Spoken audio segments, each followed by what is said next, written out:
Olá, estudantes, tudo bem? Meu nome é professora Adriana Carla e nós vamos dar início à nossa disciplina de Fundamentos da Geologia com a nossa primeira aula. Sejam muito bem-vindos, muito bem-vindas. Aqui um pouco do conteúdo que nós vamos estudar. Então, qual é o objetivo dessa aula? Compreender como se deu o processo de formação da Terra, bem como seus pressupostos teóricos da ciência geológica. Vamos aprender um pouco aqui sobre os teóricos da geologia e entender os conceitos da geologia e suas subdivisões.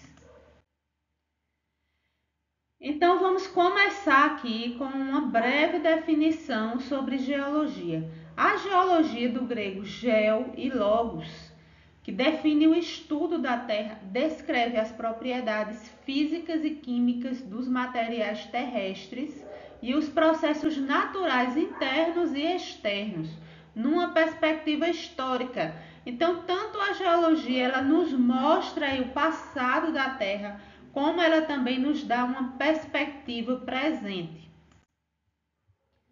A geologia é a ciência que estuda a Terra, sua composição, sua estrutura, sua história e vida no passado geológico. Ela se divide em geologia física, que investiga os minerais e as rochas, bem como os processos formadores vinculados à dinâmica interna e externa da Terra, e que, em última análise, se fundamentam nos pilares fundamentais da estratigrafia. Já a geologia histórica, ela trata da origem terrestre e sua evolução geológica no tempo e no espaço, que inclui o estudo dos continentes, oceanos, da atmosfera e da vida. Então, a geologia hoje é uma ciência integradora. Ela oferece esse panorama do passado, da evolução no tempo e no espaço, mas também ela nos traz uma visão holística do conhecimento humano em vistas ao desenvolvimento sustentável, segundo Teixeira, 2009.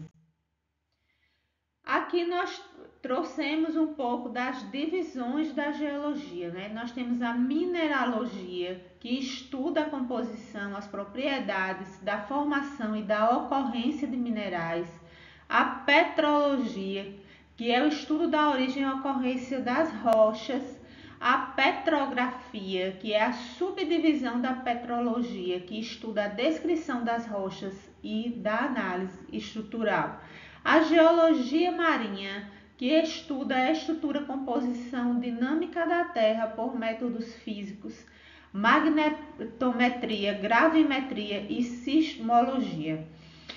Temos também a geologia marinha, que é o estudo da geomorfologia do substrato oceânico, dos processos associados à interação entre oceano e continente e das feições geomorfológicas costeiras. Temos a estratigrafia, que é a caracterização das unidades estratigráficas e correlações com os processos evolutivos da Terra. Temos a paleontologia, que estuda a vida no tempo pré-histórico e sua evolução durante o tempo geológico. E temos também essa ciência muito recente, que é a geologia médica, que estuda os fatores e riscos geológicos na vida humana e animal. A geociência é a ciência da Terra, que inclui especialidades científicas que estudam a composição, estrutura e processos dinâmicos do nosso planeta ao longo da história, segundo Teixeira et al., 2009, na página 12. Então, o objetivo das geociências é descrever e entender os processos, a constituição, a composição da Terra na atualidade e também as relações existentes entre esses processos, segundo Rhodes et al., 2008. Aqui a gente tem uma imagem de um afloramento.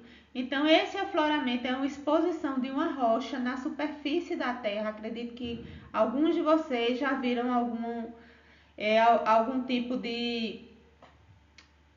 de rocha dessa qualidade, de elevação dessa qualidade.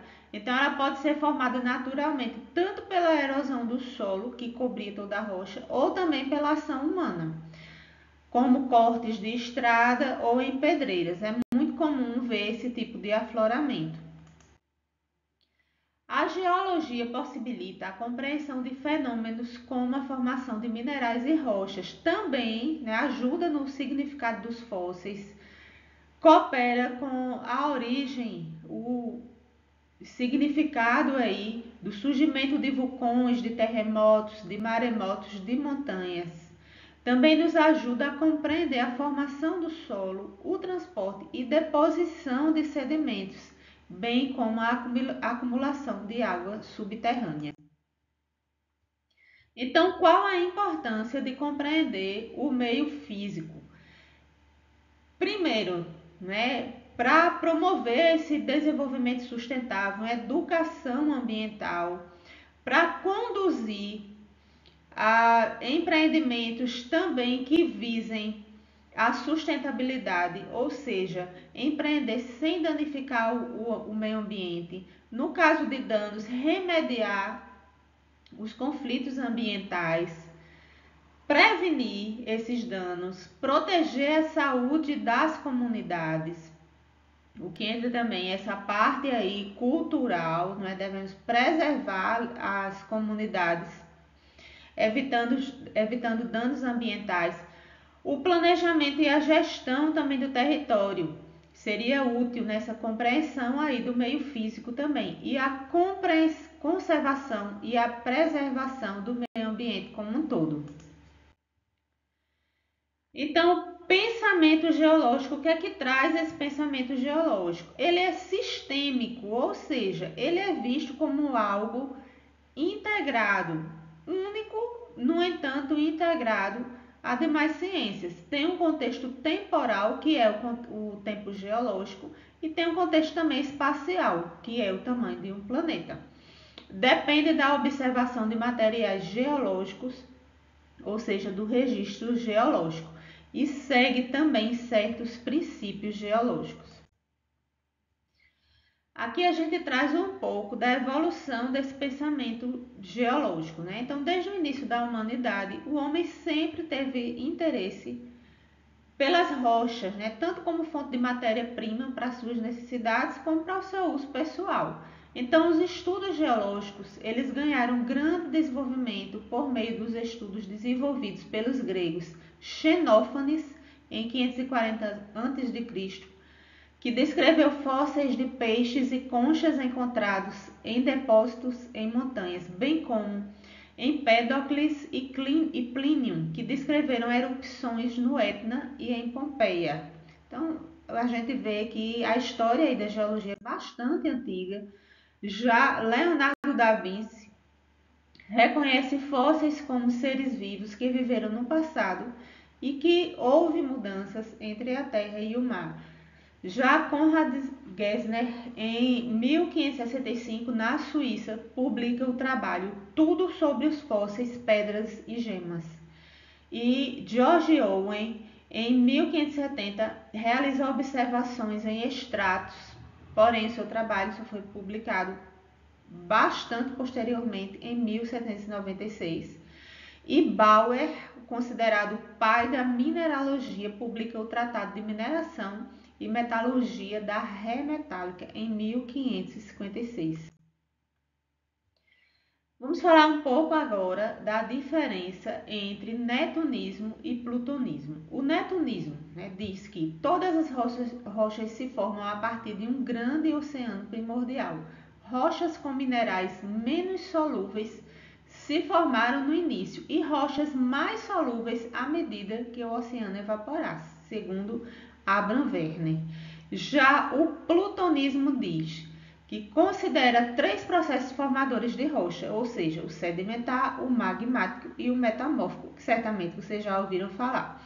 A importância do calor no interior da Terra na formação das rochas. Ele propôs também o ciclo das rochas, determinada rocha pode dar origem a outra, segundo James Hutton.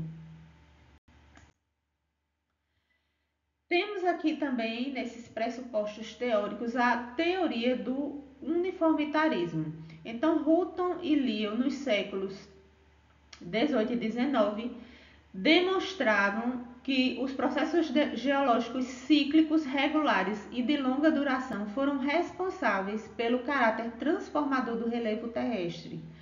Então, Hutton diz que compreender os processos passados nos ajuda a entender a dinâmica da Terra e criar modelos para futuras mudanças no cenário do planeta. Então, entender o passado da Terra nos ajuda a planejar também o nosso futuro.